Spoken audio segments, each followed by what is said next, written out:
Assalamualaikum warahmatullahi wabarakatuh. Perkenalkan, nama saya Aidia Tiana Mesa dengan NIM F4322322067 dari kelas 4A PGSD. Di sini saya akan memenuhi tugas mata kuliah metode pembelajaran di SD, yaitu dengan menjelaskan sedikit materi tentang model pembelajaran, metode pembelajaran, dan juga strategi pembelajaran.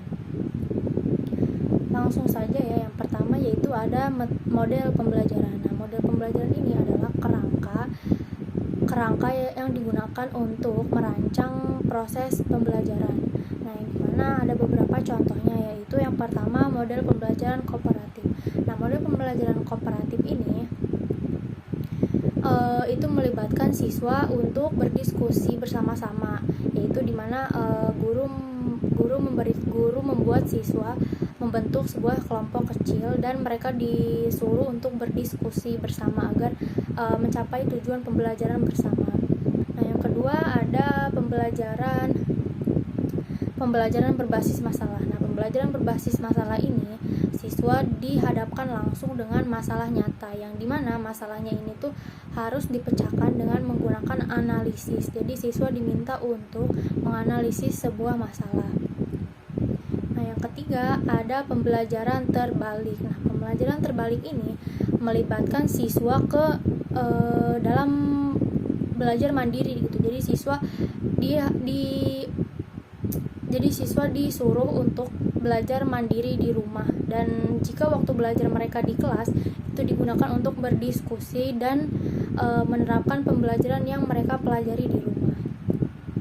Yang kedua ada metode pembelajaran. Nah, metode pembelajaran ini adalah teknik yang digunakan untuk proses pembelajaran, untuk mencapai proses pembelajaran tertentu, yang dimana ada beberapa contoh teknik pembelajaran ini. Yang pertama itu ada teknik ceramah, yang kedua ada teknik diskusi atau kelompok, dan yang ketiga ada teknik belajar mandiri. Nah, teknik ceramah ini adalah dimana guru memberikan penjelasan kepada anak-anak muridnya dengan bahasa yang efektif dan mudah dimengerti.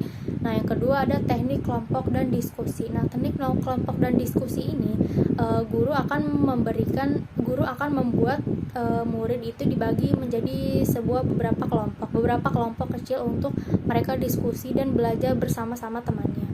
Nah, yang ketiga ada teknik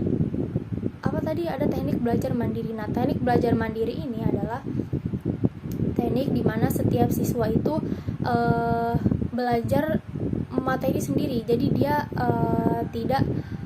tidak dibantu oleh guru. Jadi dia mencari materi sendiri. Jadi dia mempelajari materi itu sendiri. Materinya tetap diberikan oleh guru, tapi dia mempelajari materi itu sendiri. Nah, yang ketiga ada strategi pembelajaran. Nah, strategi ini adalah langkah-langkah yang diambil guru ataupun peserta didik dalam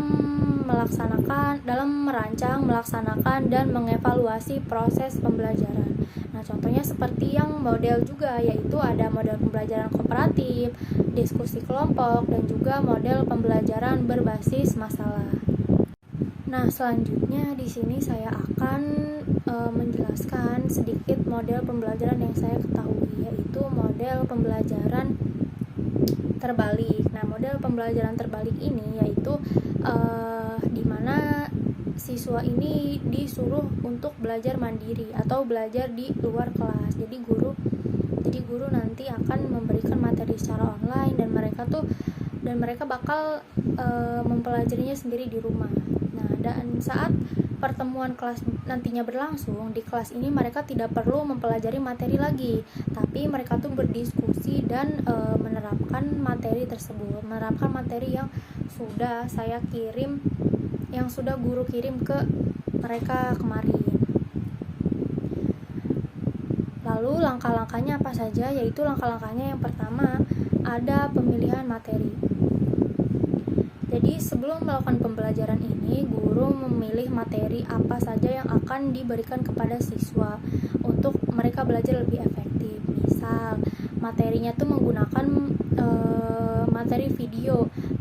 Nah, kita harus mencari materi video yang menarik menarik dan unik agar mereka tuh tidak bosan. Nah, kalau misalkan pembelajaran yang mau menggunakan bacaan, maka guru mencari materi bacaan yang relatif atau yang mudah dimengerti oleh para siswa. Yang kedua ada pengiriman materi. Nah, pengiriman ini setelah mencari materinya, guru akan mengirim materi ini melalui online. Jadi dikirimnya secara online supaya mereka bisa mempelajarinya di rumah dengan sendiri. Nah, gimana cara ngirimnya? Nah, kan dikirimnya secara online nih. Itu tuh bisa menggunakan grup kelasnya. Biasanya kan gitu ya, kalau misalkan kalau misalkan guru mengirim materi itu biasanya di grup kelas. Nah, itu pun bisa lewat situ dikirimnya materinya. Terus yang ketiga adalah pembelajaran mandiri. Nah, setelah dikirim materinya, guru menginstruksikan siswa untuk mempelajari materi itu sendiri di rumah. Nah, entah itu misalkan materi yang kita kirim itu berbentuk video. Nah, mereka diinstruksikan untuk menonton video itu sampai mereka mengerti. Nah, kalau misalkan materinya berbentuk bacaan, nah mereka diinstruksikan untuk membaca materi itu sampai mereka paham. Seperti itu. Yang keempat ada pertemuan kelas. Nah, setelah mereka mempelajari materinya itu di rumah, nah pada saat pertemuan kelas mereka tidak perlu mempelajari materi itu lagi karena mereka sudah ditugaskan untuk mempelajari materi itu sebelumnya kan di rumah. Nah, jadi pas pertemuan kelas mereka akan melakukan diskusi dan juga menerapkan materi yang sudah dipelajari kemarin. Misalkan materi yang dikirim kemarin itu yang mereka pelajari misalkan tentang video di mana video itu berisi tentang sebuah praktek. Nah, pas di kelasnya itu mereka melakukan praktek yang ada di video kemarin yang mereka pelajari. Nah, kalau misalkan tentang bacaan, mereka akan mendiskusikan apa saja yang mereka ketahui dari bacaan yang telah dikirim kemarin. Yang kelima ada dukungan dan bimbingan. Nah, dan selama pembelajaran itu berlangsung, guru juga berpartisipasi gitu ya dalam pembelajaran itu. Jadi kalau misalkan udah ketemu di kelas, guru juga bakal membantu dan membimbing mereka agar semuanya tuh ikut aktif dalam pembelajaran. Jadi kalau misalkan mereka ada yang belum paham tentang materi yang sudah dikirim kemarin, itu guru akan membimbing mereka atau memberi mereka pengertian lebih agar mereka juga bisa paham gitu.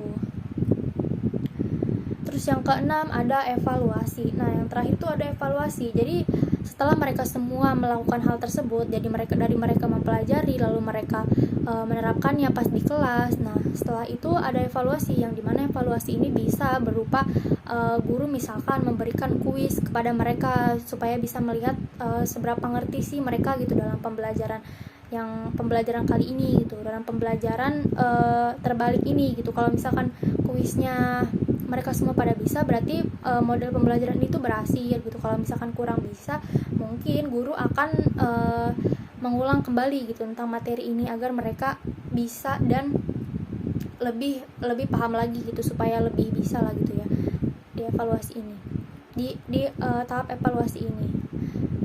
Mungkin itu saja yang saya ketahui tentang model pembelajaran ini. Kurang dan lebihnya saya mohon maaf. Wabillahi taufiq wal hidayah. Wassalamualaikum warahmatullahi wabarakatuh.